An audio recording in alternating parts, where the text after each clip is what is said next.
be having another edition. So if you can hear me, kindly leave a thumbs up, leave an emoji to indicate you can hear me. Thank you. Thank you.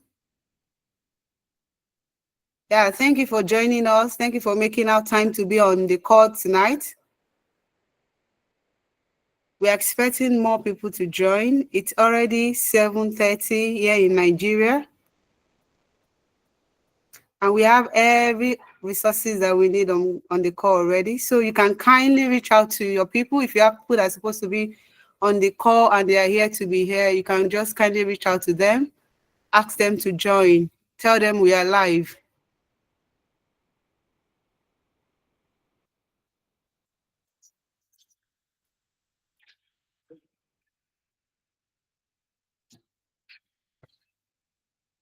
Kindly reach out to your friends, your colleagues who are meant to be on the call. Tell them we are live. Share the link with them. I've dropped the link on the Insight Up community.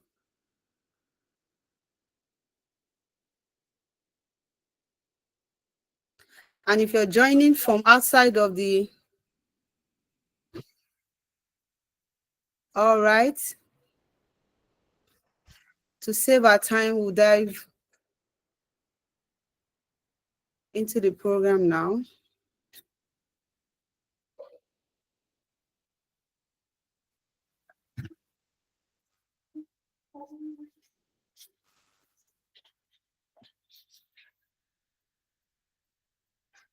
All right, welcome once again. Welcome to ID Analytics, where we turn data to insights and make you ready to lead.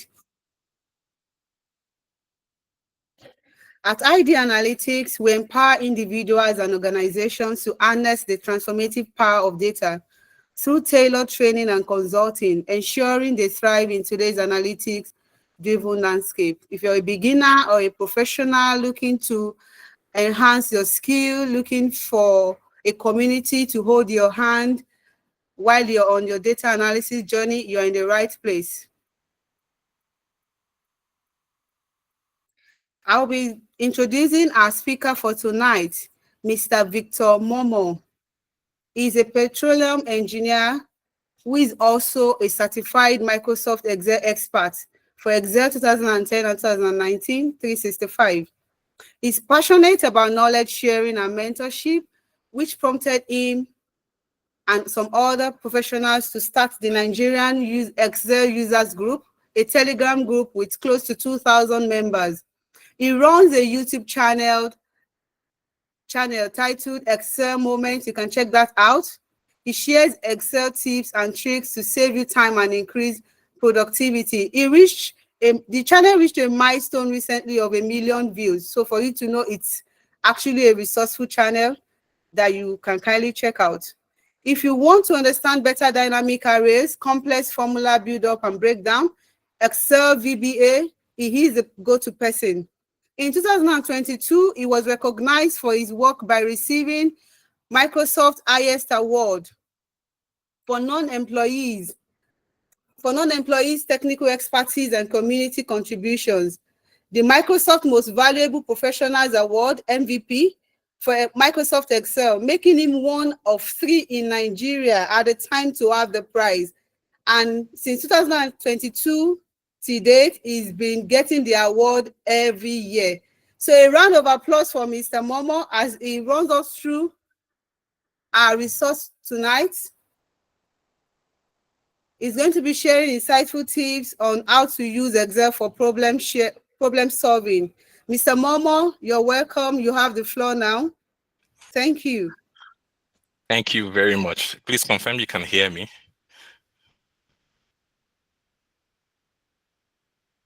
Okay, yes, I take that. Hear you, sir. Yes, you are loud and audible. Okay, thank you so much. And thank you for the introduction. I think that's Madam Messi. That's excellent. I mean, not the introduction about me. I mean, just the introduction of what we are doing here. I always feel uncomfortable when people tell me to either talk about myself or when they talk about me. So not that part. So thank you. And thank you, first of all, to Mr. ID and to ID Analytics for the invitation. I don't take it for granted.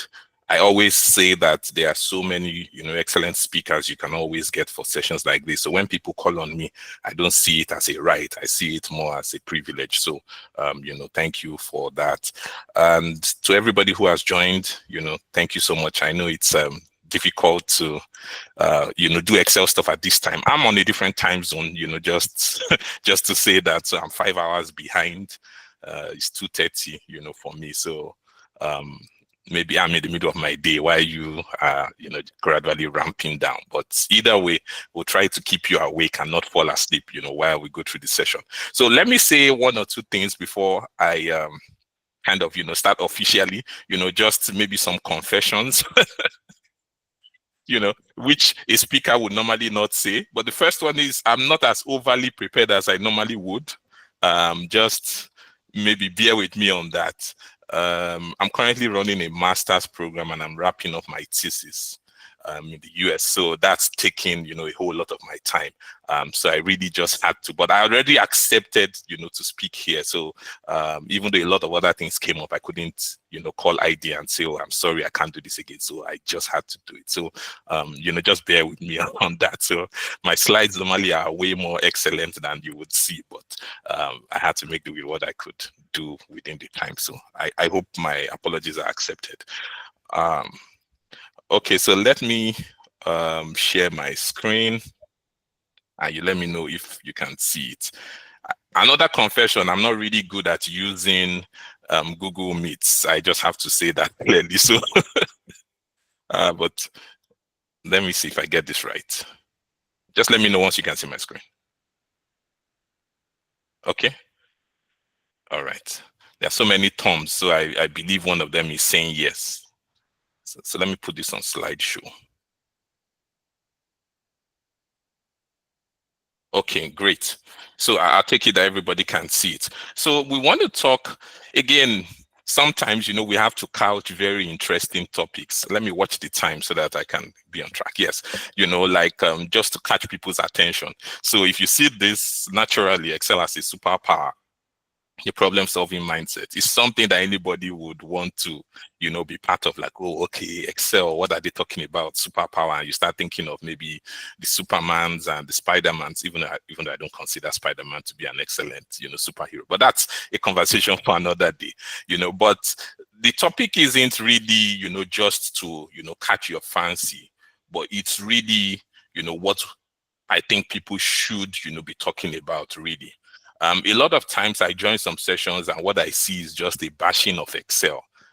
Everybody just says, oh, Excel can't do this, Excel can't do that, Excel is not good for this, Excel is not good for that. And while those arguments are true, Excel is still good for something. Like I think there's a Yoruba proverb that says even a bastard child has his day, like you can't be bad all the way.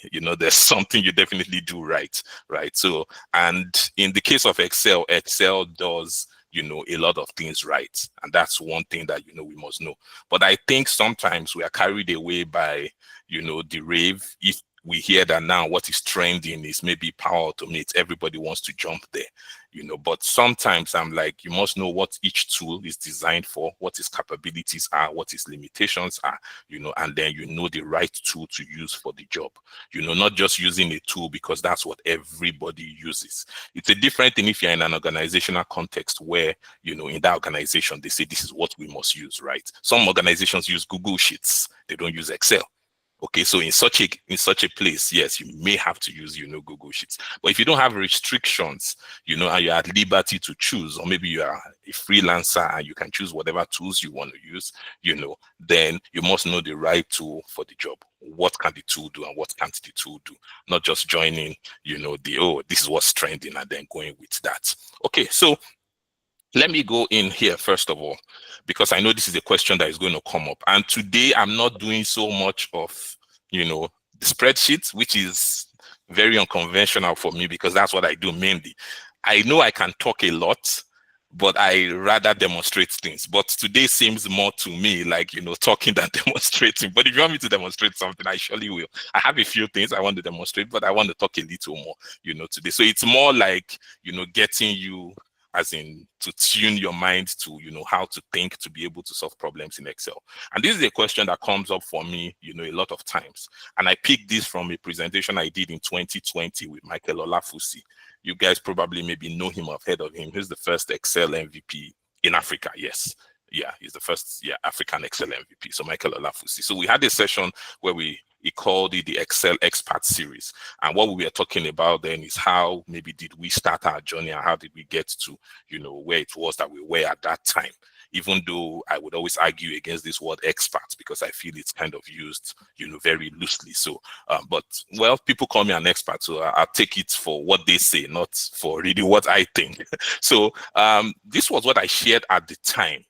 And I brought it up again and I put it here and I said, this is from a presentation in 2020, just for us to see like how things have evolved, if they have, or if they haven't. As in, are the learning channels still the same? Are there newer sources or, newer ways that, people learn as opposed to, how we used to do it back then? So this was my slide from 2020. So I don't know if some things, are missing here. So maybe to not talk for the entire time and have some interaction, can you put in the chat, one thing you think is missing here? So these are channels that I learned from, these were the things I did, to kind of build, proficiency and some competence. So just put in the chat what you think is missing as at today, 2025. Then the question of me agreeing with you is a different thing because I most likely may not, but, take a shot. Okay. Can I see the chat? Let me see. Okay. So, oh, someone says Excel moment. Okay, that's my channel. Okay, Udemy. Okay. So I would just take Udemy as, maybe online courses, basically, if that's what you're trying to say. So whether the Udemys or the Coursera's or the Simply Learns or the LinkedIn Learnings. Okay. Okay, AI. All right. That's the one I was waiting for. If you look at the screen well, you will see something at the bottom left of the screen, which is some GPT-4. So I suspected that somebody would say that. Okay. So, okay, I would read that as all tools. Okay, AI tools. Okay, yes. All right. So I think that's, probably where, the world is going now. People learn with AI, people learn with ChatGPT. And I've been doing a lot of, interaction with ChatGPT. And I'm not here to say that it isn't a good channel to use to learn. I always like to have a balanced conversation. And if there's one thing I try to avoid most times, I try to avoid comparisons. But sometimes you just can't avoid it because now I've been placed in a position where I need to talk about some things, So I don't like to say, oh, ChatGPT is good, it's better than this. It's not the world I live in. I live in a world where, use what it is, you can use to get what you need to do, what to get done. Okay. So, but one thing you realize is ChatGPT being, a large language model, at the back end, typically is stochastic in nature. What I mean by that is that it wouldn't always give the same responses every time, right? So if I say list the top 10 Excel functions for me, if I ask ChatGPT now, it's going to give me a top 10. If I ask it in 5 minutes time, it's going to give me another top 10, likely, right? If I ask in another, 5 minutes, most likely another.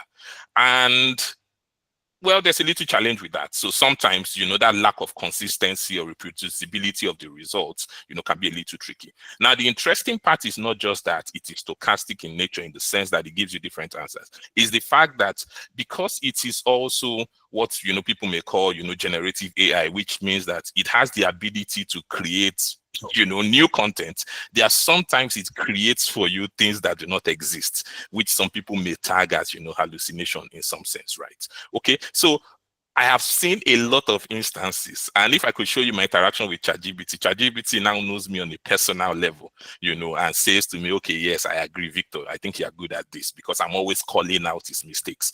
Because there are many times that ChatGPT has created functions that don't exist. And I say, oh, I want to solve this problem. How do I solve it? Give me a formula to do it. And it gives me a formula. And in the formula, there is a function there that Excel doesn't have. And I say, oh, okay, where's this function from? He says, oh, yes, an Excel function. This is. I said, okay, in what version was it released? And show me the syntax and how it is used. Then the next thing he says, he throws his hand in the air and says, oh, and sometimes we speak pidgin and he says, you don't catch me. Okay, I'm sorry, this function doesn't exist, and blah, blah, blah, blah, blah. So at the end of the day, what I see is that when it comes to the AI tools, you must also have some domain experience, and you yourself must know, about that domain. Think about it this way, and that's why most of the time they are called assistants. Like if you look at Excel's AI version now, or Microsoft's AI version, it's called what? Co-pilot. So co-pilot in the sense that you are the pilot, and then you have a co-pilot, right? So it means that he's assisting you. So assisting you means that, you also know what it is you want to do, and you're just telling him, okay, do this for me, and then, you're giving him instructions, and it's, responding. So there are times I know what I want to do. I may just be lazy to write it. Okay, I want to write a piece of VBA code. I know what to do. I can write it from scratch, but I'm like, okay, this is the one I want to do. Okay, help me to write 3 lines. The first line should be this, the next should be this, the next should be that. It's most likely going to get it right, as opposed to if you just give it an open-ended thing and say, I want to solve this problem, and then it goes to town and does whatever it wants to do. So what you realize is that as much as the AI tools are there and they can help us, a fundamental understanding of how, Excel works is still important for you to be able to call the bluffs of ChatGPT or whatever, tool you use, whether it's Gemini or it's Cloud, or anything by Meta. So if you don't have a fundamental understanding of how Excel works, you will take anything, that it actually says. So which can be very dangerous. Okay, so what I will still say, and maybe I am old school, don't blame me, is that I still believe in the traditional ways of learning, and I've always advocated for learning in a structured manner, which is one of the things most of us will not get from ChatGPT. When I say most of us will not get from it, I'm not saying ChatGPT does not have the ability to do it. It's the fact that we do not use it in that way. We don't go to ChatGPT and tell it now, give me a framework of how to learn Excel from beginner to expert. Nobody really does that. What we do is we have a problem to solve right now. We go there, we put that problem, I want to get the solution. That's what it is, right? So it means that at the end of the day, ChatGPT has the ability to help us, but we are not using it in the way that it can help us. So I believe in structure. So when I say I believe in structure, is that I will not teach you now to start writing VBA code when you do not even understand what the Excel interface looks like. You must lay blocks upon blocks, precepts upon precepts. Okay, before people start learning to pronounce big words, they learn to pronounce, as in smaller words, and they first of all learn alphabets, and then you build up that way. So most times, most of us learn Excel in this random manner, which is not our fault, because we are thrown into, maybe roles that we need to deliver, and then, we have to just deliver on the spot, and so we learn what we need to learn on a need to use basis, as opposed to, reading fundamentally. So what I feel is that some of these things I have on the screen will not change.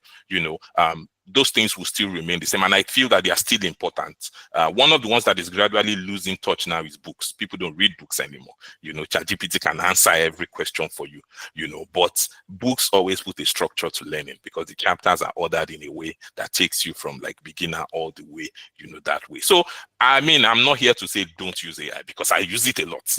In fact, my wife would jokingly say, you and ChatGPT have started again, because we go back to back. Like if you check my prompt history or whatever, we have a lot of interaction. So I do use it, but I'm only saying that, use it in a way that you will get the most benefit from it. And the way you get benefit from it is by having some idea of that domain and then just using it to supplement what it is that you have. Okay, so if you had that question to ask me, how to learn or how did I learn, that's the answer to that question. So in case it comes up. Okay, so now let me get into some of the things I see. Thank you, ID, for giving me the topic and the breakdowns and everything. If I deviate from it, don't expose me here. Just come to me after and just tell me, oh, sorry, this wasn't what I was expecting. Okay, so don't embarrass me publicly. Okay, but I've interpreted it in the way I feel it should be interpreted, and then try to convey it in that way. So at the end of the day, whichever way I swing, you will definitely learn something. I think that's the most important thing. So this is one thing I see a lot, and some of the things I'm talking about today are not really Excel specific things. They are just more about how we approach life generally. A lot of times we solve the solution. Now, if you look at the header here, that's why I said solving a solution. You don't solve a solution, you're supposed to solve a problem. Okay, so but most times when people call you, for Excel problems, they call you with the solution. They don't call you with the problem. And most times that is a problem. Excuse my tautology. So now I get a phone call that looks like what you have on the screen. It says, Victor, please, how do I use VLOOKUP? VLOOKUP is in capital for obvious reasons, to return the sales of an individual from a table. Okay, so that's the phone call I receive. Victor, please, how do I use VLOOKUP to return the sales of an individual from a table? Now, if you look to the right side, that's a sample table that maybe the person probably is referring to. I'm guessing, because I can't see him. It's a phone call, and you see the table, you can see there's date, salesperson, location, blah, blah, blah, and the amounts. Okay, so that's the question I got asked. How do I use VLOOKUP to do this? Now, the question I would ask you is, what exactly is the problem? Who knows what the problem is here? Is the problem VLOOKUP? Do you know what he was asked to do? What exactly was he asked to do? Who can take a guess what the problem is that he's trying to solve? Let me see, what you think. Okay, so let's have some interaction in the chat. So go ahead. So tell me what you think the real problem is that he's trying to solve here.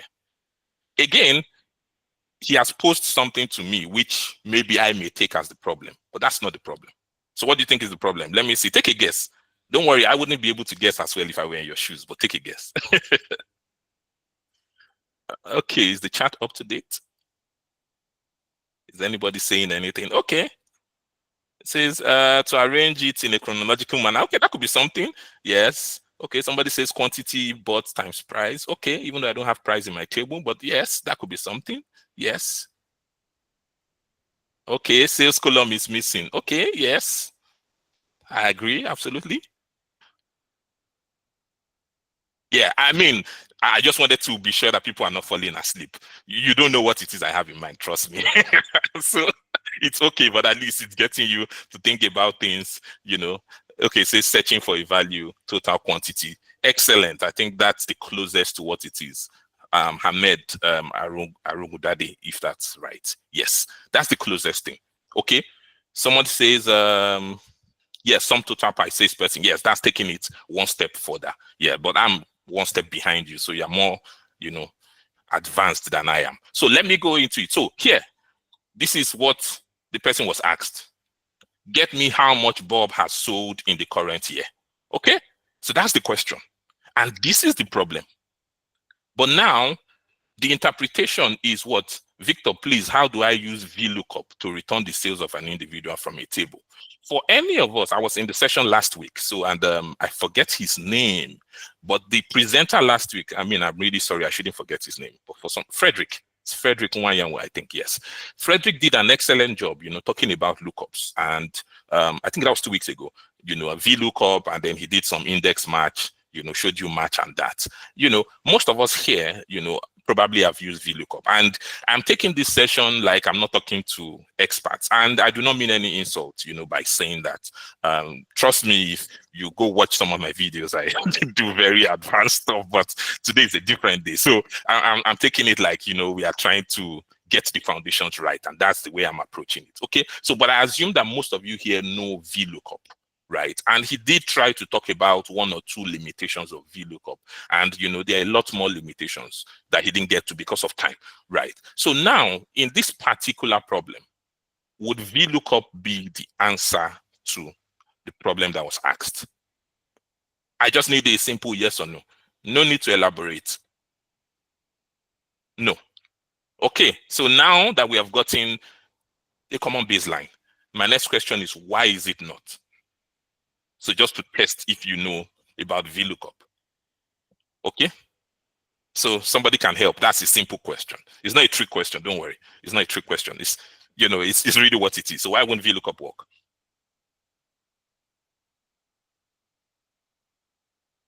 Okay.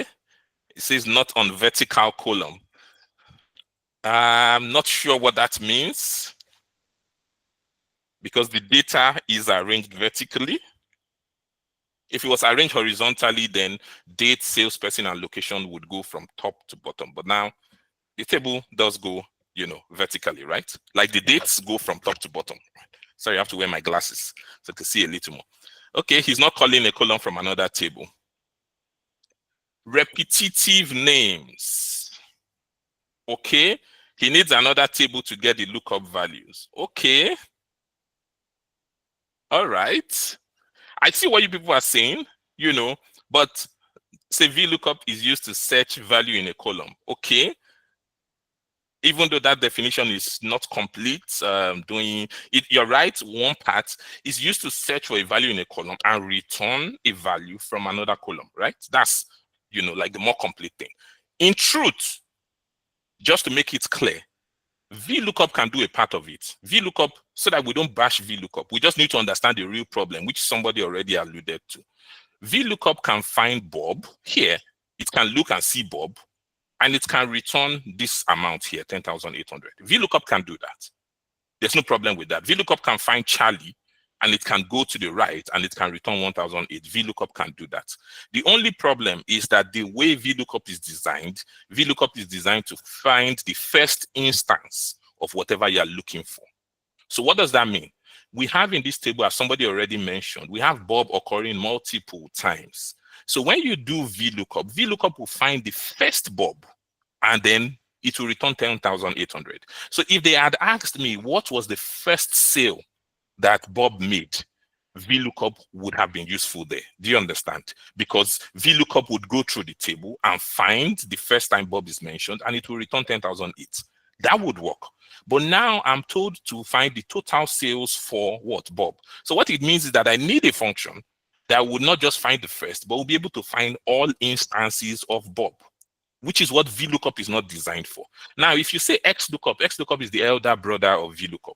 XLOOKUP can do some other things better than VLOOKUP. One thing it can do better is that VLOOKUP can only find the first, XLOOKUP can find the first, and it can also find the last. Okay, so if you say what's the last amount that Bob sold, XLOOKUP can find this one here, this Bob, and it can return it. XLOOKUP can also find the first. But at the end of the day, the assumption it makes is that whatever I'm looking for is only found once in the column where we find it. That's the assumption those functions make. Okay, so VLOOKUP is expecting a unique list of salespersons. So it can find Bob and return it. XLOOKUP is also expecting that. So if you are now trying to get multiple instances, then those are not the functions you use. So now you can see here that there's a fundamental mismatch between the interpretation that the person gave and the requests, right? So what does it tell you? It tells you fundamentally that the person did not understand the problem. So that's why when people call me and tell me, how do I use this function? I don't answer the question and say, use it this way. I ask them, what are you trying to do? When you answer that question, what are you trying to do? I may find out that the function you need is a totally different function, not the function you even called me for. Okay, so what I'm saying here is that this is the way we approach problems, and that's the way we should approach problems in life and in Excel, which is understanding what the real problem is, right? Not the solution. Because when you call me and say, how do I use VLOOKUP to do this? You've already assumed that VLOOKUP is the answer. Okay, so but the point is it's not a VLOOKUP thing. What is the problem you are trying to solve? So that's where we always need to start from. Okay, so that's the mindset I want you to have, that you must understand the problem. Okay, so I'm doing a master's in system design and management, right? And I'm not trying to advertise the course or whatever it is I'm doing. But one of the things we talk about there when we try to talk about problem solving is we talk about the stakeholder, right? And then we say the stakeholder, and we always ask ourselves, what does the stakeholder need? Right? You always start from like, what's the problem he's trying to solve? Not just saying, okay, have this, have that.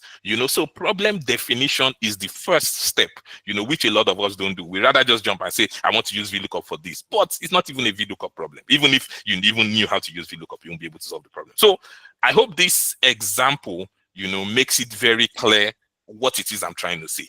That you must always take a step back, whenever you're trying to build anything or design anything, to understand what the real problem is. But you see, I have a quote at the bottom of the screen, which is one thing I see a lot. Let me see how I wrote it. Okay, I have to peep. My screen is a little. So when all you have is a hammer, everything looks like a nail. So what do I mean by that? Most of us, because we know VLOOKUP, every time we see a problem, we always say, oh, this is a VLOOKUP problem. Right? Because that is what we know. So when you only have a hammer, everything is a nail.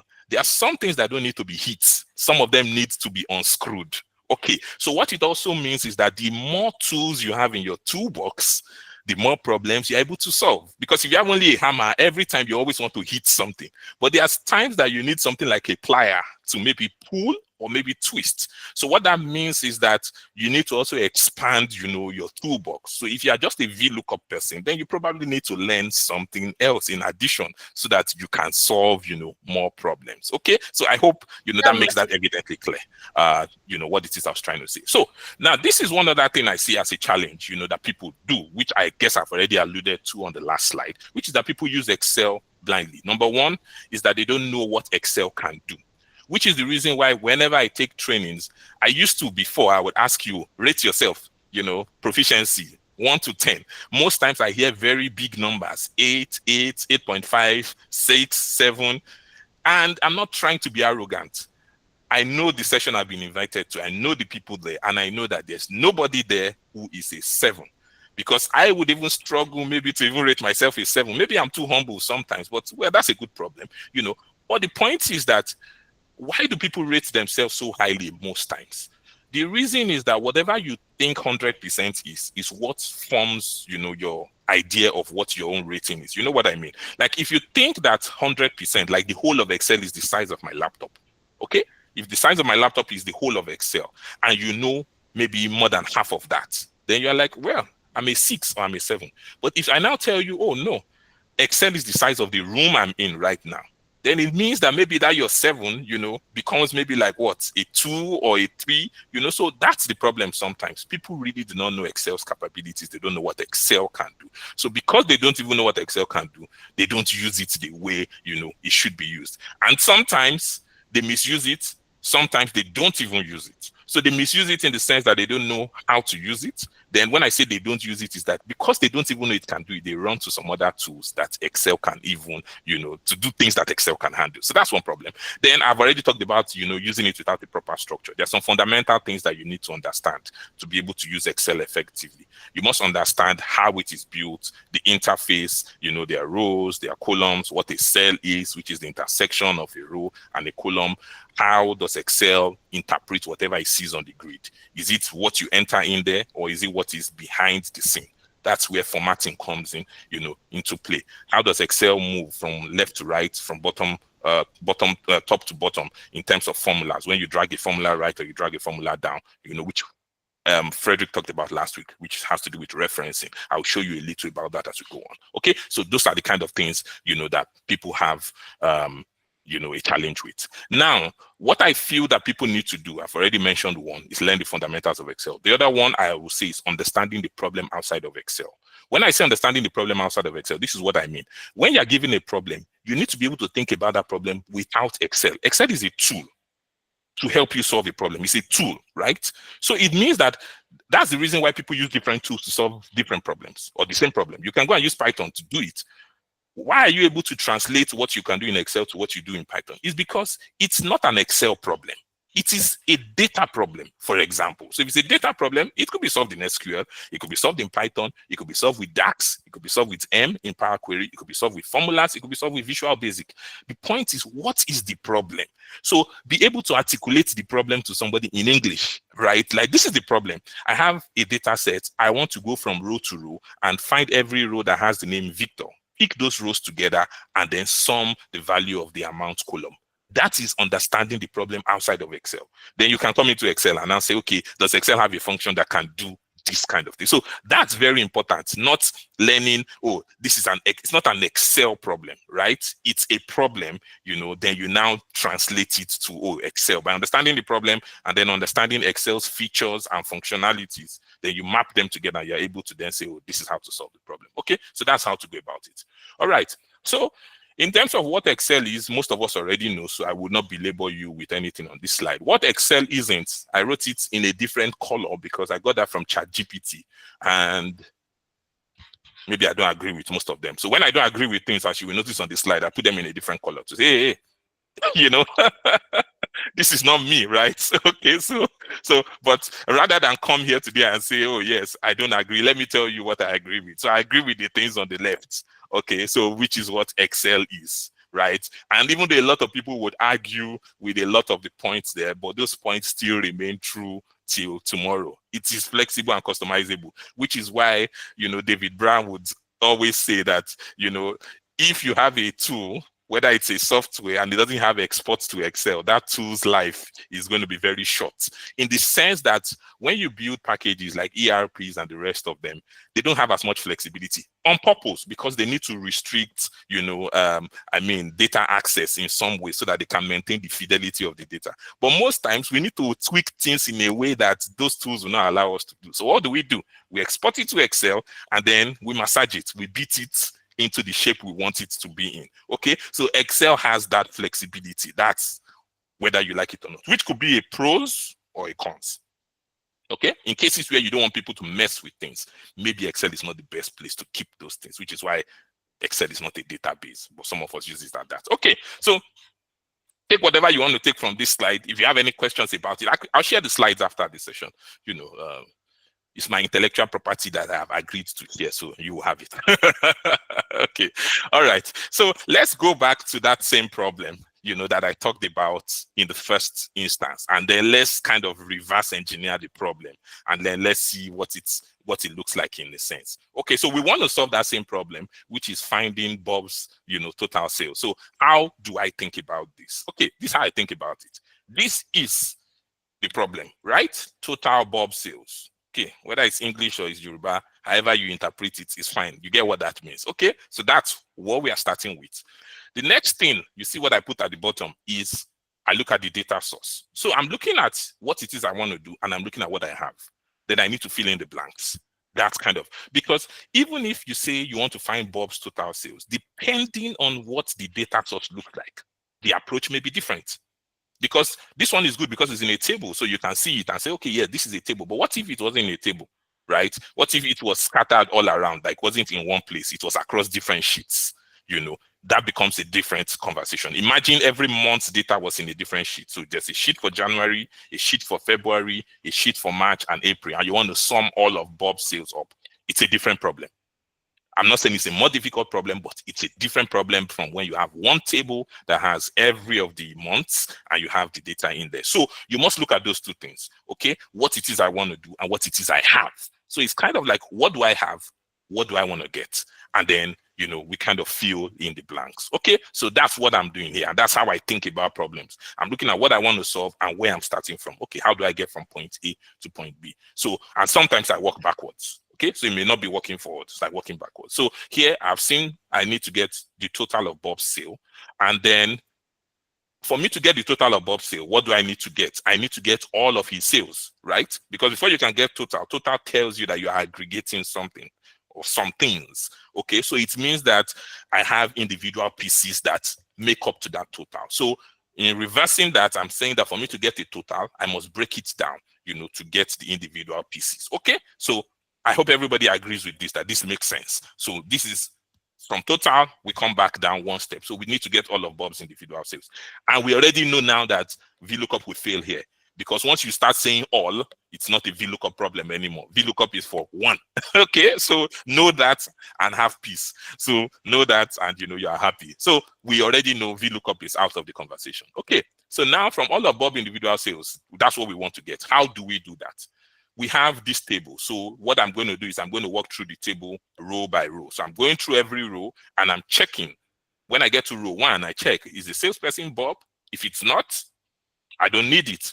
If it is Bob, yes, maybe I keep it in a bucket somewhere that I will come back to later. Okay, so that's what I do. I go through each of the rows and then I already answered, the missing piece here. Okay, so when I walk through the rows, then I pick up only the rows that have the name what? Bob. Okay, so that's how I get it. So basically, it's like from the data source, I pick up all the names, that's all the rows that have the name Bob, I get those pieces together and then, I sum it up. Now, this is me breaking down the problem. And now I need to ask myself, after getting to this point, what function probably, can help me do this? At least if I'm describing it in this way, maybe even to ChatGPT, maybe it will be able to help me. To say I have a table that has multiple names and then I want to walk through and then get blah blah blah blah blah. That's a better problem than saying how do I use VLOOKUP. you know, because you're already pointing it in a direction which is probably wrong. So you need to take one step back to the problem. Okay, so somebody says some ifs. And my question to you is, why is it an ifs, IFS? Why is it not IF? Is there any reason why I need that second S at the back, Raji? I take that as Mr. Raji. Do you want to help me with that before I move?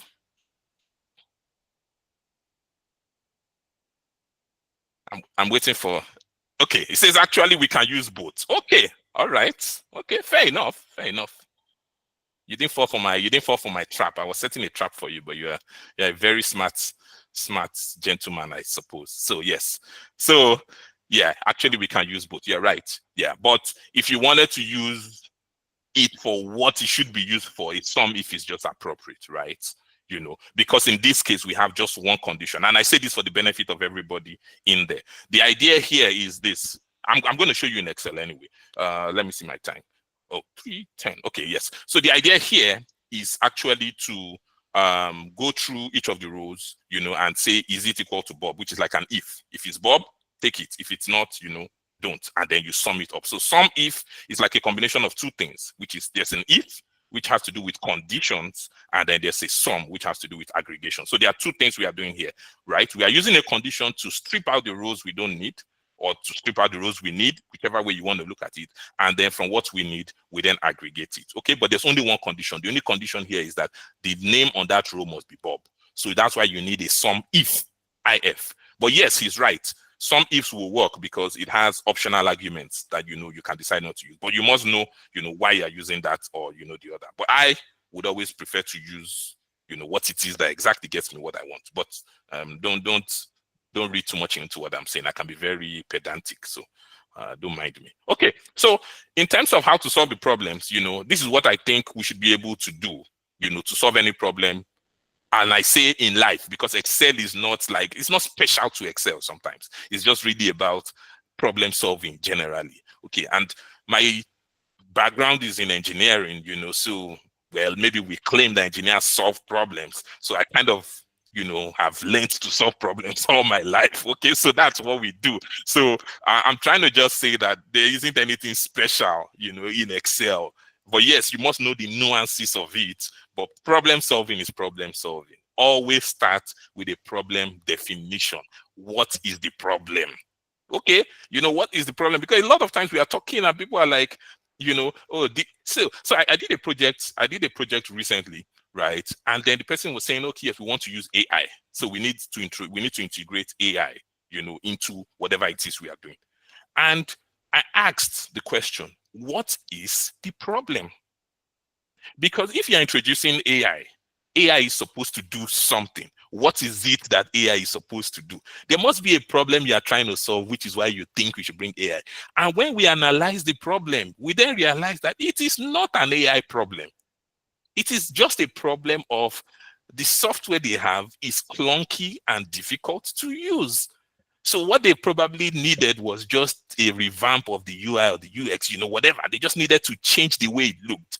So AI is not solving that problem. The problem is this UI, people do not find it intuitive. When I come in, I don't know where to start from. I don't know how to click. I don't know how to look for anything on this. It's just all over the place. And that's why people are not using it. So AI is a different conversation entirely. So, but when we were able to take that step back, we then understood the problem, you know, and then at least you're sure that the solution, you know, would then match the problem at the end of the day. But a lot of times in Excel, we don't define the problem. We just go in and say, yes, I want to use Power BI. It's not a Power BI problem. What is the problem? Basically, why do you want to use Power BI? Why not Excel? Why not SQL? So let's define the problem. Okay, so define the problem, break it down, and also start with an end in mind, in the sense that what would this look like at the end of the day when I'm done? Okay, and then, you know, that's kind of how it works. All right, so you must understand the available data sources. If there are multiple data, like look at the last example I gave. I said if all of those data were in different sheets, it's a different problem from if they were in one. Okay. So you understand the available data and the sources where you're getting them from. That would drive, of course, your approach in getting the data. If they're all in Excel, it's a different thing. If some of them maybe are in CSVs outside of Excel, SQL, some are in SharePoint, then you start to think about how would this solution look like. So it's very important to understand, what data you have, where they are, how they are stored, and the structure of the data. Okay. Then once you get that, you need to do a lot of preparation, which is where we spend a lot of our time.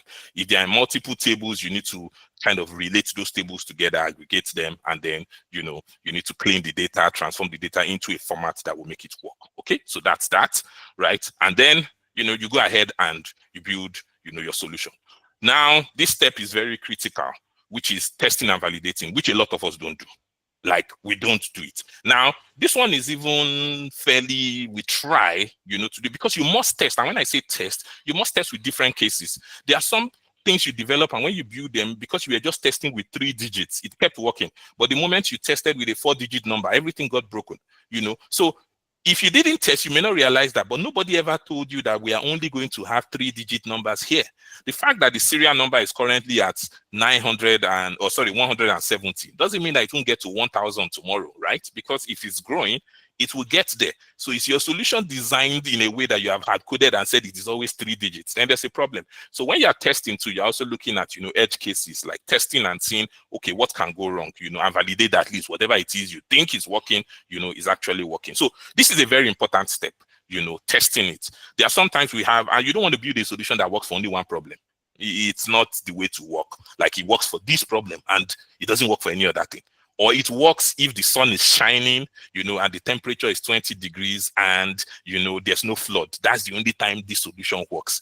But that condition may only exist once in, maybe 360 years.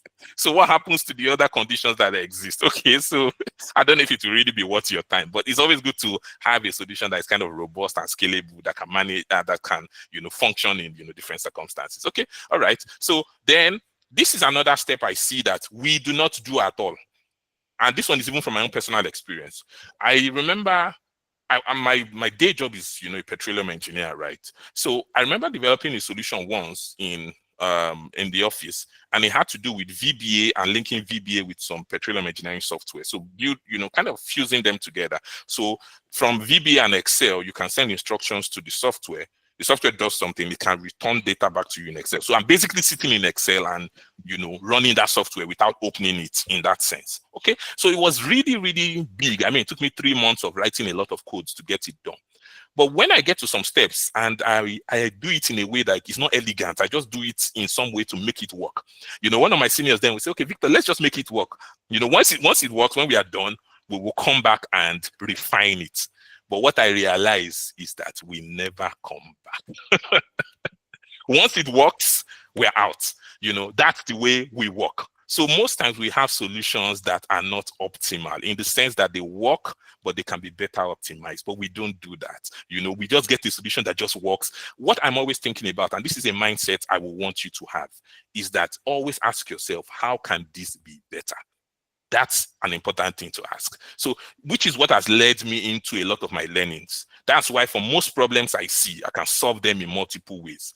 Not because I just want, but I'm always like, even if I have one solution, I'm like, there must be another way. So someone says some if, right? And some ifs. And I say, oh, there must be another way to solve it. So I have another way. Probably have multiple ways, right?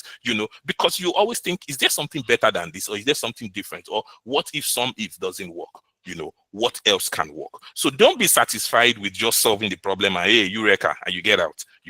Always try to come back, and make that better. So even for your solutions that you develop, if some of us look back at our codes from 5 years ago, 6 years ago, we shake our head and like, oh wow, this really was a poor job, but that's what happens. We solve those problems and we move on to the next thing. I know time is always not, our friend, so we just want to move. So, but it's something I want us to think about, going forward, right? That you want to make your solution optimized. That is working. Does it mean that it is optimal? Because it could be working and taking 20 minutes to run.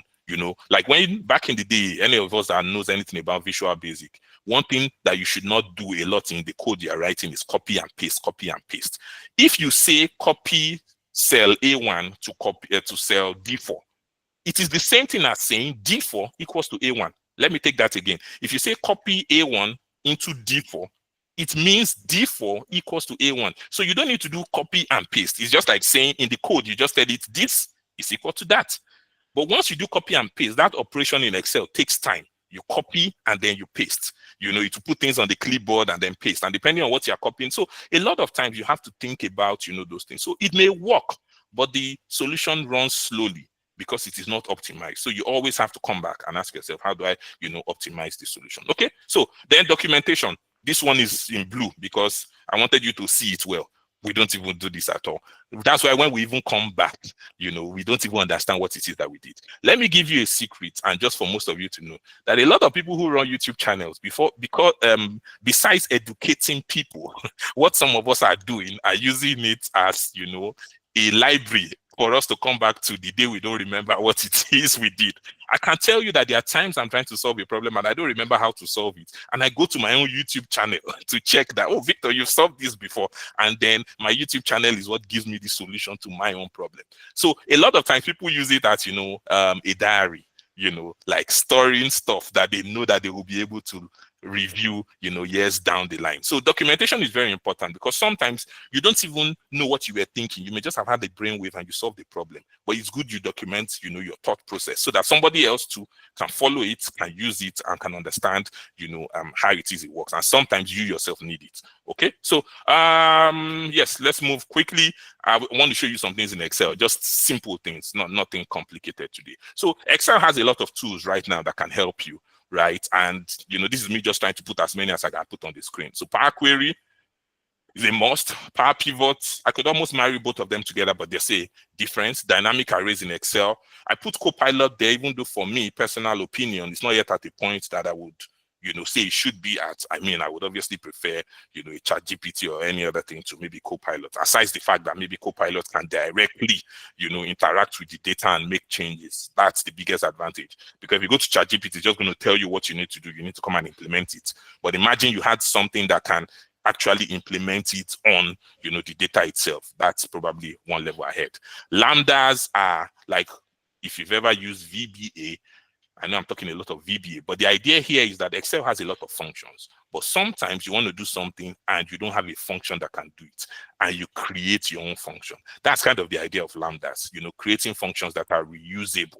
Okay, so but before, if you needed to do that, you will have to use Visual Basic and write codes. Now, if you want to do it, you just write them as formulas and you store them somewhere, and you can always call them back.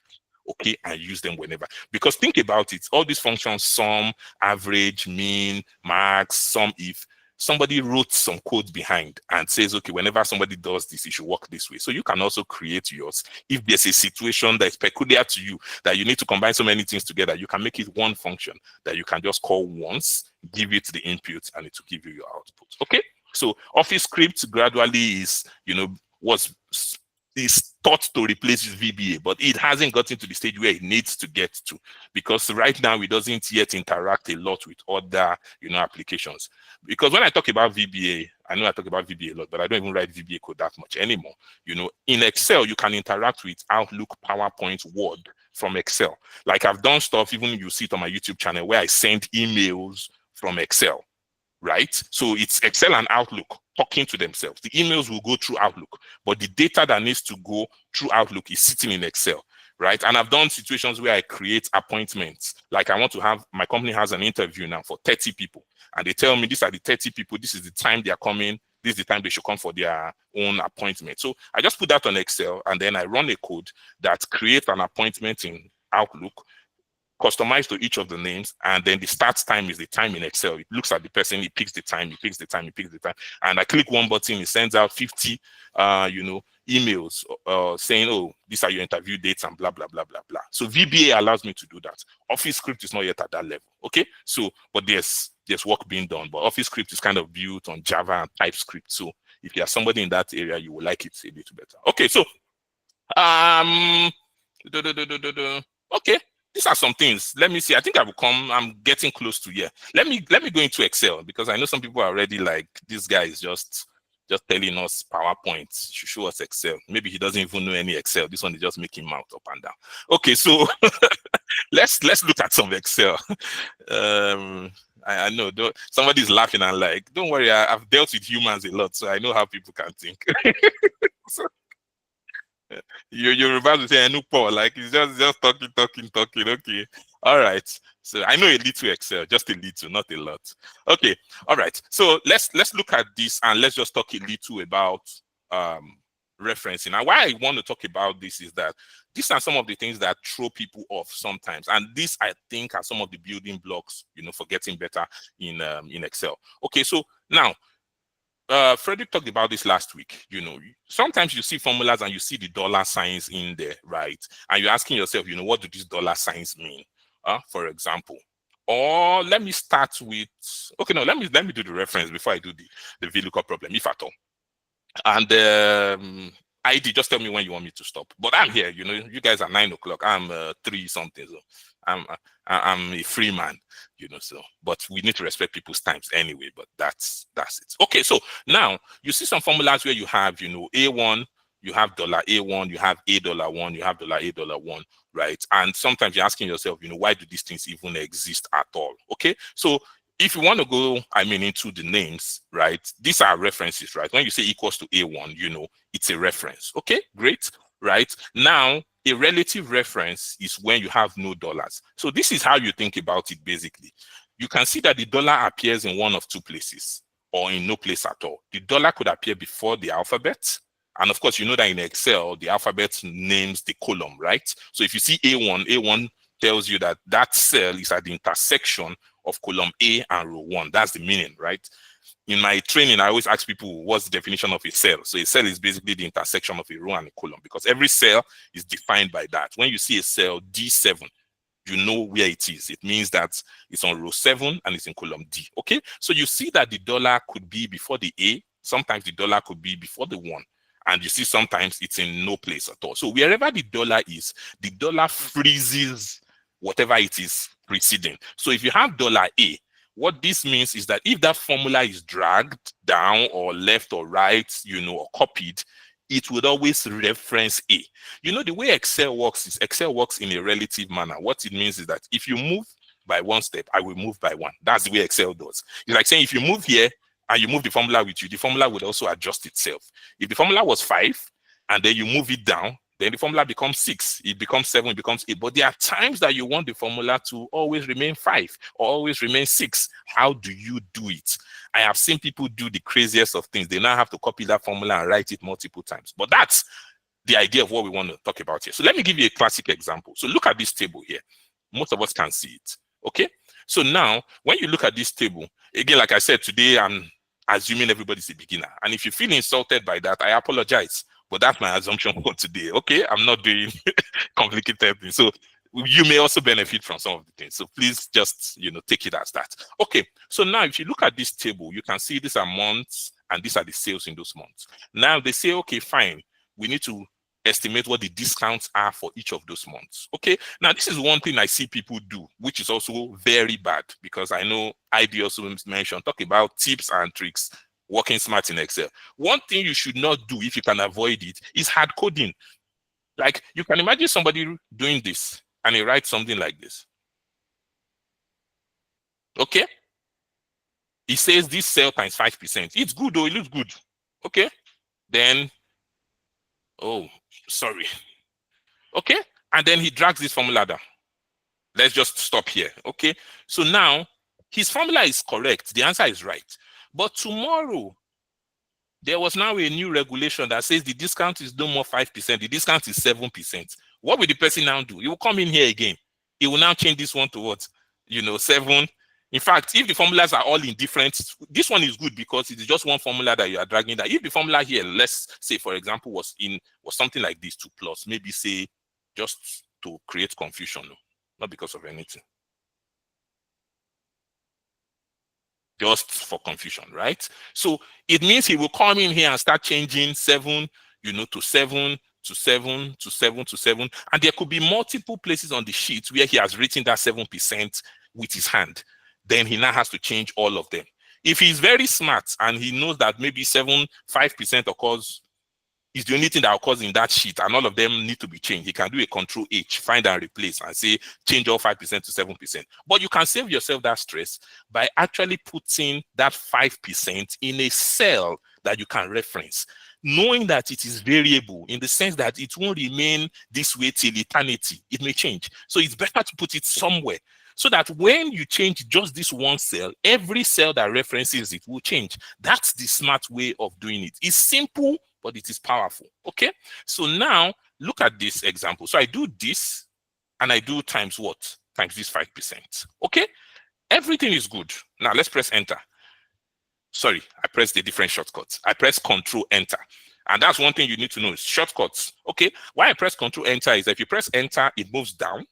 If you press Control Enter, it stays where it sits, the active cell. And why do I want to stay in the active cell? Because I want to probably drag down or double click. So it doesn't make sense. Look at this. If you press enter, these are some of the things we do. It goes down once, right? And I now have to what? Come back up. But I don't need to do that. I can just inside here, I press Control Enter. It stays there because I still want to do something there. So it's a small shortcut, but it saves me a lot of movement, you know, not, oh, down, up, down, up. Why go down when you want to stay where you are? So Control Enter keeps you in the same active cell. So now that you are here and you've done this, what you now do, most of us will do this. The relatively new ones will drag. The more advanced ones will double click. Once they see that cross at the bottom right, they double click and it goes all the way down. And then the answers show up and the answers do not make any sense, right? Something is wrong with the answers. And what is the problem? Let us look at it together. So when you look at this, double click and see what it's referencing. You can see it referenced 270 and the reference is 5%. Everybody can see that. Let's go to the next one. What has happened here? 270 has become 290, rightly so. But 5% has also what? It's also moved down because Excel works in that relative sense that you have moved the formula down by 1. So everything it references, I will also move it down by what? By 1, right? So that's what it's doing. Okay. So because of that, I mean, I'm making a case for why you need the dollar so that people understand it, not just putting dollars where they don't need dollars, right? You know, just put dollar so that it looks like when you put dollar in your formula, it makes you look like you are very intellectual. No, use it when it needs to be used and know which ones you need to use. Okay. All right. So now what it means is that we want to reference, you know, C9, and we always want it to be C9. Okay, so technically, what it means is this. If I leave it this way as just C9, then it would always move. So what do I need to freeze here? Is it the 9 or is it the C? I can make an argument for both, but in the way this data is structured, because I am just moving downwards, I am not moving to the right. In the way it is structured, don't get me wrong, I can lock it totally, which would be the best thing to do. But I'm only trying to make you really understand why the dollar goes where it goes. In this case, what do I really need? Because I'm going downwards, it is the number that is changing. Because when you go down in Excel, it's the rows that change. When you go left to right, it's the columns that change. Okay, so what I need to really lock here is the 9. Okay, it's the 9. If I'm dragging rightwards, that's when I need to lock the C. Why? Because think about it. What do you want to remain here? This is C9. You want that 9, you always want it to reference row 9. Yes, but you can say, yes, you always want it to reference, you know, column C. But when you are going downwards, C is never going to change. Look at all your formulas. Look here.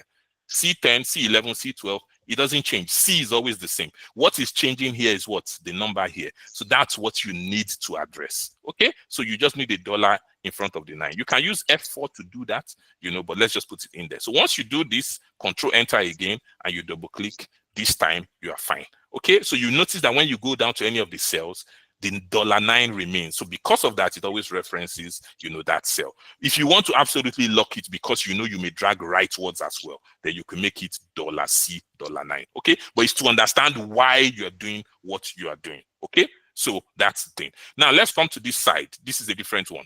Right? In this case, what we are doing here is that, yes, they say that sales is declining by 5% every month. So going rightwards. So it means this value here is 5% less than this value. Okay, so it means 1,000 drops by 5%, you get this one. This one drops by 5, you get this one. So it's the same thing, but a slightly different formula, right? Because it drops by 5%, the real formula to use is here. You do this times 1 minus 5%. This is the right thing to do, right? It's not just times 5%, because times 5% gives you the drop. Okay, but what you're interested in is what it becomes, which is what it was minus the drop. That's basically what this formula is. Just old school mathematics. Okay, so now you do this, right? So this is 950. If you drag this rightwards now, you see that things are not happening the way they should happen, because if it is declining by 5%, 950 should keep going downwards that way. So what's happening? Let's look at it again. This guy references the 5%, correct? But when we come here, you see it has shifted. So C has become D. When we come here now, what has happened? Look at this one.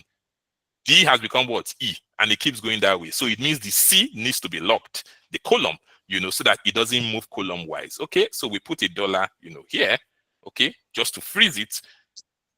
I'm pressing something interesting. Okay, so, and then you move this way. Let's see. Oh, sorry, I did. Oh, okay, I had coded the 1000. So that's the problem here. All right, so let's reference the 1000 in this one here. Okay, and then everybody can reference that. And let's go rightwards. I think this should be fine. Okay, so, and then that's good. So that's how that works. So now, 2 ways you could have solved this problem. One, I did it with the referencing, like with the dollar, but I could have solved it in a different way. Let me show you one other quick way you can do it. I have this other 5% here, and I've done something interesting here. What is it I did here? I named this cell. If you go to the name box, you can see here, this cell is called what? Discount. How do you name a cell? Very simple. If you write a value in the cell, you go to the name box. That's the simple way. And then you call it a name, and you just call it, decline. Okay? That's the short way of doing it. The other way you can do it is to go to the name manager, right? You can do formulas, and you can go to name manager, and then you can create a name, here. Normally, the shortcut that brings that up is Control F3. Okay, so Control F3 will bring up this window. So if you want to move there quickly, you can do that. Okay, so now I have called this cell discount. Okay, so what I can now do is this. If I write my formula and say 270 times this cell, do you see what it does? It says C13 times discount, because this is a name and it's not a reference. This one is not going to move. It's not going to become discount 1, discount 2, discount 3. No. So because it is discount all the way, it's a name, right? It's going to remain the same all the way. So that's one quick way that you can do it, right? So because you've used a name, a cell that is named, it is referencing a name, and when you drag it, it doesn't change. So think about names and use them in your solutions as well. Okay, that's one thing. The other way you can do it is more modern, which is dynamic arrays. Dynamic arrays in the sense that most of us are used to writing formulas that reference one cell at a time. This is what I mean. What I did just now, it is exactly the same operation I performed from row to row. I multiplied everybody by 5%. So I basically did the same thing across, all of them. So what it means is that I could have done this. Watch this. I could have selected everybody at once and then multiplied by this. Now, this looks very funny, but yes, because if you think about it, I multiply the first row by 5%, second row by 5%, third row by 5%. It's more like taking all the rows and multiplying it by 5%. It's the same thing, okay? And I do it once, and then this goes. The only difference between this and what we had previously is that here, the formula is sitting only in one cell. Look at the formula here. Look here, you can see this is clear for you to see. When you go to the next cell, you can see it's grayed out, okay? So the formula is really sitting in just one cell, and that's why you have this blue border around it. This is a spilled array, okay? And then if you want to delete this formula, that's a good thing too about it. You don't need to delete all of them. You don't need to select all and delete. You just select the first one and you delete, and everything goes because it is sitting in just that cell. But the way I wrote it before, they were 10 or 12 different formulas. Yes, it's a spilled array. Sorry, I said if you said spilled, let me just again, it may just mean a spelling error, yeah, but it's spilled. Okay, it spills. So it's sitting in one place. It's like when you spill water, right? I mean, water is in the bucket, and then some of it then just splashes all the way on the ground. So it moves into other cells. So that's the whole idea. Okay, so that's one way you could have solved that problem. Okay, so that's just simply quickly how this works. You need to know when to use which. When you're doing VLOOKUP and you're using a table array, most times you should be using this one, which is locking everything. Okay, there are cases where locking everything works the same way as if you lock one of them, but there are sometimes where if you lock everything, you will not get what you want. So that's why I just try to show you these two examples where the data goes vertically and it goes horizontally, just for you to see the difference. Okay, so let's go back to this problem, this one, since we've talked about this a little. Let's just solve this one. So here we just want to find, Bob's sales, basically, is what we're trying to do. Okay, so here, somebody said, I think that was Raji, I guess. He's been very active. If I had a gift, I would give it to you, So he said we could use a sum if. And the whole idea here is right. It's saying that there is an if part of it. The if is to ensure that it is what? It is Bob. The sum is now to aggregate whatever he gets. So let's use a sum if, okay, to solve this problem. The sum if is saying there's a range and there's a criteria. When you're learning Excel functions, what you need to do is always to ensure that you look at the two tips. Because when you write sum if, it looks like this. When you write sum ifs, it's in the reverse. Let me show you what I mean. Look at this well, everybody. Range, criteria, sum range. Range, criteria, sum range. Put an S here. What does it become? Sum range, criteria, criteria. So they are not, the syntax is not the same. So if you know how to write sum if you just apply that knowledge immediately to sum ifs, you will get it wrong. The syntax is reversed. Okay, so when you are learning it, look here and understand what it needs. That's the best way to master functions. When you become a master, you can walk blindly, wear your dark shade and walk. Okay, but for now, take it easy. So when we say range here is, the range of a group of cells where the criteria can be found. What's the criteria here? The criteria we are really interested in is to make sure that every row here has the word Bob. So we are looking for, we can't be checking here. If you check here, you will never see Bob. If you check here, you will never see Bob. Okay, so where you will see Bob is here, right? So we select this as our range. So the range is where whatever you're looking for can be found. That's the meaning of this range here. Okay, so Bob is the condition we are looking for, and Bob can be found here. So we put that there, we put a comma. Now the criteria is that it should be Bob. This is one thing you must realize. If you are writing it, hard coding it, you must put it in double quotes. Okay, it's not case sensitive, so that's not a problem. I'll soon be done with this. Okay, so you do this, Bob. Then the sum range is what are you aggregating? What we're interested in is the amount, right? We are not aggregating. We cannot add Bob together and say Bob plus Bob is 2 Bob. Okay, so it's the amount. So we select the amounts. Okay, so basically what this formula is going to do is that the formula is going to go through the rows. It's going to find all the ones that meet the criteria, Bob, and it's going to give you the equivalent amounts. That's what it's going to do. Okay, so and you close, and it gives you this answer. Now I just put a drop down here so I can change it to somebody else. This is another thing you can do in your solutions. Just use a drop down so that it's quick to change, right? Don't go and write the formula and write Bob in there, hard coding. Don't do that. If you write Bob here, tomorrow when they say, oh, it is another name, you start typing, it's easier to have it this way. Many things can be linked to this cell and then everything updates. So that's one way you can do it. One other way you can do it, which is a little more advanced, is to use a filter function. Now, let's look at it. Let's explain it quickly. If you put a filter here, how do you put a filter? Shortcut to put a filter is Ctrl-Shift-L. Okay, if you put Ctrl-Shift-L, automatically you can see these arrows coming there. I can press it again, Ctrl-Shift-L, it goes. If you don't like that one, you can press Alt-A-T. Okay, that one also works, but Ctrl-Shift-L is maybe faster. Okay, so once you do Ctrl-Shift-L, you can do salesperson and you can do Bob. Okay, and then you see this is all Bob. If you sum all this together, what do you get? You can see it here. What's the sum? 14,350. Okay, I've changed it to Diana. Okay, let me change this to Bob. Sorry. Yeah. Okay, so 14,350, and you can see it. Okay, so 14,350. So this is the idea. So what I did manually here by filtering, I will just do it in a formula context. That's just what I mean. So this one is a little more advanced, but just for you to know that you can do it. So you can do filter, and it says, okay, well, what you need to put first is the values you really want it to return at the end of the day, which are the amounts. Okay, so you select the amounts. Okay, and then it now says, okay, what's your include criteria? This is something that gives you true or false. So what you're testing here is you're just testing and saying, is the name equals to this? This will give you, look at this. Is that a comma there? I put something else here. Okay, look at this here. So you can see this will give you false, true, true. So this basically is just comparing all these names and checking, is it equals to Bob? Is it true? Is it false? Is it true? Is it false? And then based on that, filter would then give you, something. Okay, so now you can see filter has returned all the, values that belong to Bob. and then you can put a sum in front. Of course, I'm not saying it's better than sum if. It's just another way. Okay. All right. And then that's that.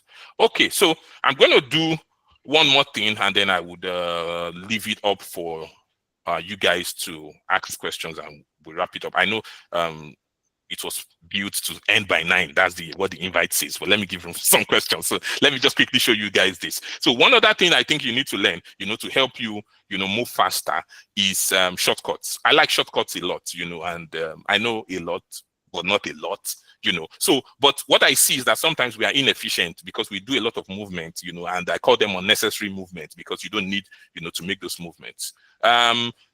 Okay, so is it proper to lock the array? If that question was because of the filter or the sum if, my answer is why I didn't is because I knew I was only doing that formula in one cell. Okay, so but if you want to, for let me say completeness, you can do it. But nothing would go wrong in my case, right? Because I was not intending to drag that formula anywhere. It is just a one cell thing. So that's why I did that. Okay, just so what I always say is that your answer is the context that drives what I do. You know what I mean? Like if the formula is going to be dragged somewhere else and I know it's going to change, then I will have to, lock some things, lock Bob, lock, the cell reference and all that. But because I was doing it in just one cell, and again, this is it's just an example. Okay, but good question, and that's the answer. Okay, so let me show you guys a few things. So here now, look at the activities I have here. I want to quickly do this. I want to show you something we can do here. So when you have data like this and they say, oh, you want to put borders all around it. Now you need to select the entire data and then put borders around. What some people will do is that they select and then they start scrolling, they start scrolling. Yeah. Oh, I mean, if I was a police officer, I will arrest you if you did that, So what you do basically is you don't do that. There are simple shortcuts that can help you, and those shortcuts work. Some of them work across all the Microsoft Office suites. Control A, for example, is select all, right? So you could do Control A. Once you do Control A, you've selected everything.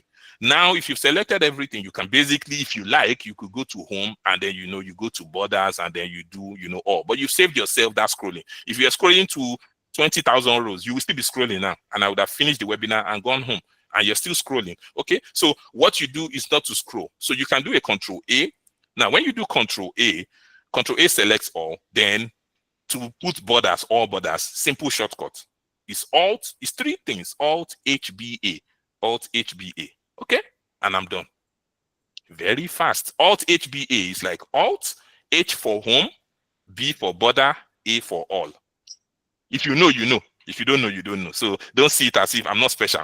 I know. That's why I know. Okay. So that's one. Now, says with the Excel file, yes, the Excel file will be shared. It's free for all. Okay. So I will send both the PowerPoint and the Excel. So you get it. Okay. So now let me show you one other thing people do again. Another scrolling offense, which I will give you a shortcut that can help you for that one too. So let's do this. Let's say we want to sum, just a simple sum. Watch me, everybody. We want to do sum. We select these cells and we go down. Control Shift down is a shortcut to select from wherever you are all the way to where you don't have data anymore. Okay? You go down. Now, because I want to complete this formula, what will most people do? Look at what most people do. They will start scrolling back up. They will start scrolling back up to come and complete their formula. They are still scrolling. I mean, I'm not even good at scrolling, as you can see. I'm very bad at it. Okay, so they come back. Then when they now come back, they will now type the bracket. And then, they press enter. Okay, so, but if I did that, let me show you. You could do this, Control Shift, down. And then somebody says, oh, come to the formula bar. I will come again and click in the formula bar and put the bracket. But what you could do is this. Once you've done this, if you press Control and backspace, it will bring you back to where that formula was, that active cell is. So look at this, everybody. I've come down. I'm going to press Control and backspace. Watch what happens. It jumps back. Okay, and then I close my bracket and I enter. So if you scroll down all that way, if you do Control Shift down and you go down, right, then you just press Control backspace. It brings you back to the active cell, where you are. Okay, so Control and backspace, and then you are back, in there. Okay, so that's one. So that's one way you can handle that. So then the navigation thing. If you are here and you want to go to the bottom of your data, you don't scroll down, just press Control down. Control and your down arrow. Okay, Control down arrow takes you to the bottom. You can see I'm already there. If I want to come back up, I press Control up. If I want to go to the right, I press Control right. If I want to come down, I press Control down. So you can go that way round and round. Okay, right. And if you want to, so when you do control and the direction, it just moves. But when you do control shift and the direction, it selects. So watch this. If you do control right, it just moves. You can see it move from date to sales. If you do control and right. But if you do control shift and right, the shift adds a selection to it and it selects. Okay, so you see that. So try it again here. If you do control down here, it moves all the way down. But if you do control shift and down, it selects all the way down. Okay, so once you add a shift, the shift adds the selection to it. Control and direction moves, the shift helps you, to select in addition to, the movement. Okay, so that's that. So one other thing, okay, I will just talk about free spins. I just want to make a point on this one. That's the last thing I want to say. When you want to free spins, most of us know what free spins means, right? If you look at this screen, you can see I have a title here called Excel shortcuts. If I scroll down now, that Excel shortcuts is no more visible. It's no more visible, right? Oliver says, oh, for the sum, yes, I will just hit my enter key. I agree with you. Yes. I hope that people understand when I say, again, why I'm re-emphasizing is that I want people to always understand that my answers are in context, because you must think about what I say in a generic sense and not in a specific sense. Because that formula was just written that way, you say you will press enter because you are assuming that that's the end of the formula. But imagine that you did control shift down, you needed to put something else and then add something else to it. You can't just press enter, because enter is saying you are committing the formula, right? So that's what I'm saying.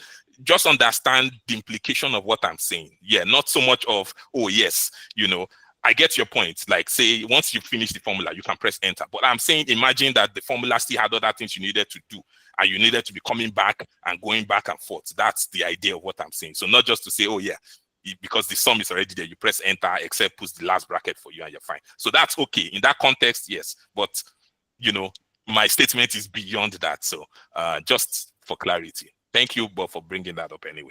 All right. So I was talking about free spins. So when you scroll, the Excel shortcut goes down, right? You don't see it again. But if you want to keep it active, you can freeze the panes. Most of us should know this, right? You can go to the view tab. It's not one of the easy ones. You go to free spins, and then maybe you say free stop row or free spins. If you do this now, for example, when you scroll, you can see that the Excel shortcut is visible, even if I scrolled out of it. Okay, it's still visible. Okay, all right. So you do that.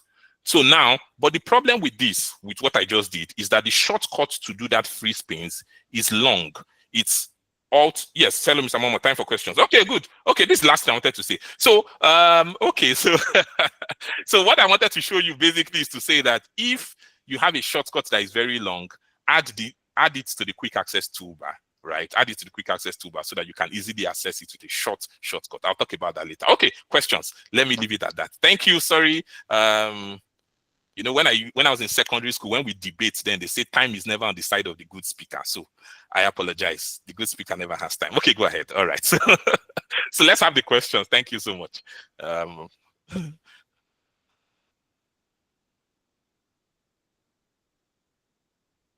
right, I'm waiting. All right, everyone. Thank you so much, Mr. Momoh, for the insightful session.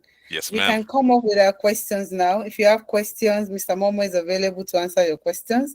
We have another 5 minutes to do that. So kindly raise a hand if you have questions for Mr. Momoh. So please. But you can always, let me give them something that can help. They can always reach me after now. So take that as a benefit and say, if you can't ask me now, you can ask me after now on LinkedIn, wherever. Just send me a message. So you have more than 5 minutes technically in that sense. Okay, good. All right. All right, 5 minutes on this call. Do we have questions? You can type in the chat box or raise your hand. So, okay, we have Oliver Akam. Kindly unmute and ask your question, Oliver. Yeah, please go ahead. Okay, hello, good evening, Victor Momoh. Thank you for this session. Good evening, sir. I really enjoyed it.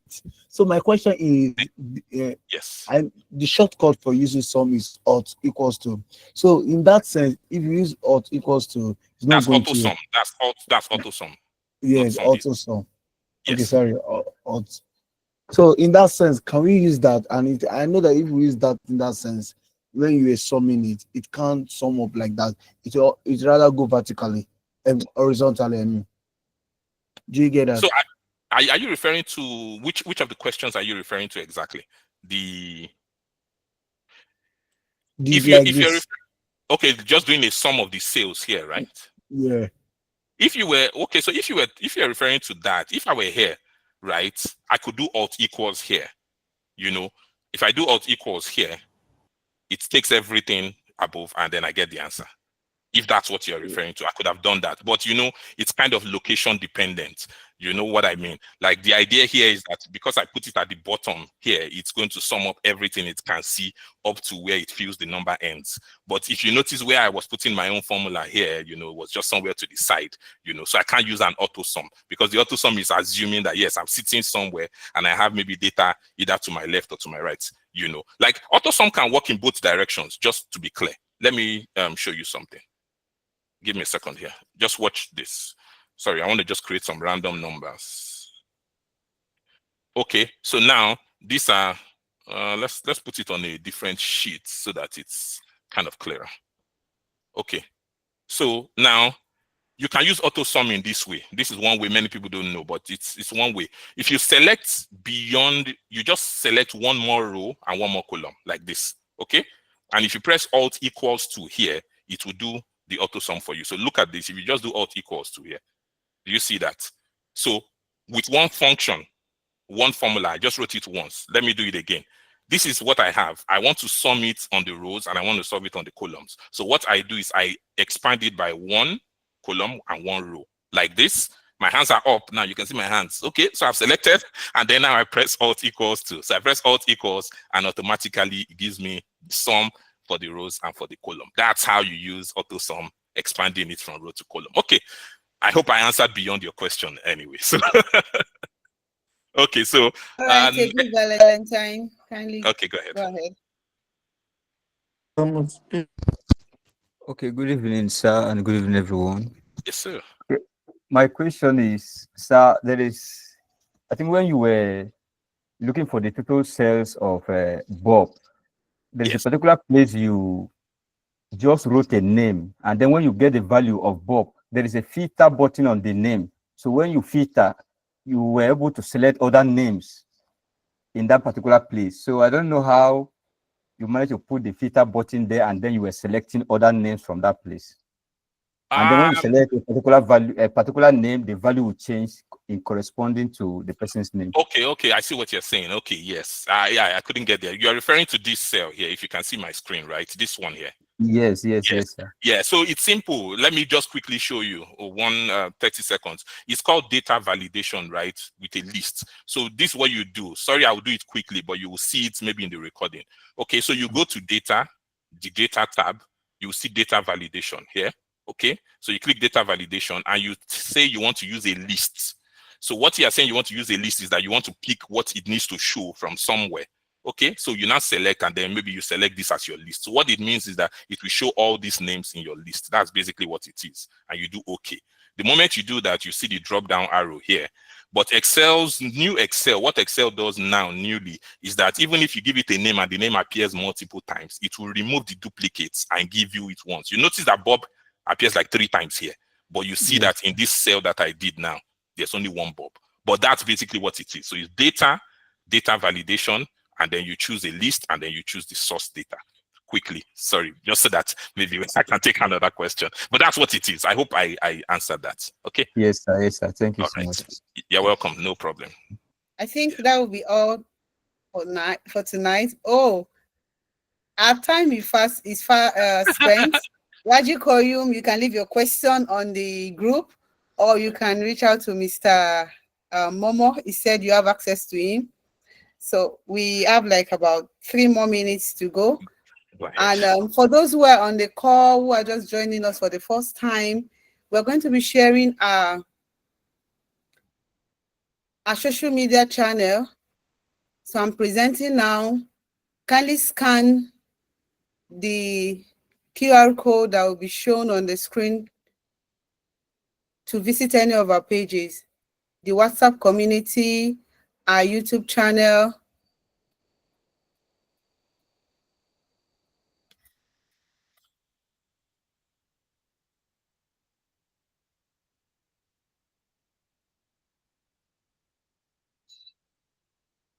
All right.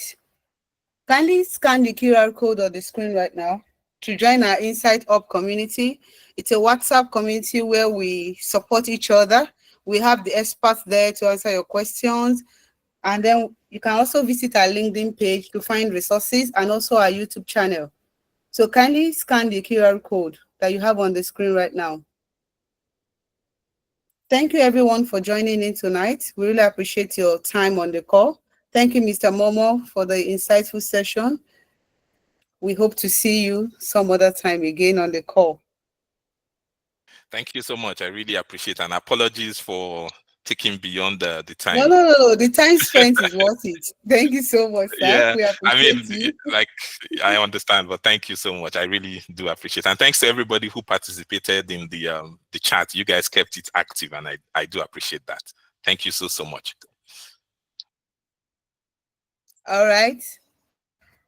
We'll be wrapping it up now. See you on the last Saturday of July for another insightful session.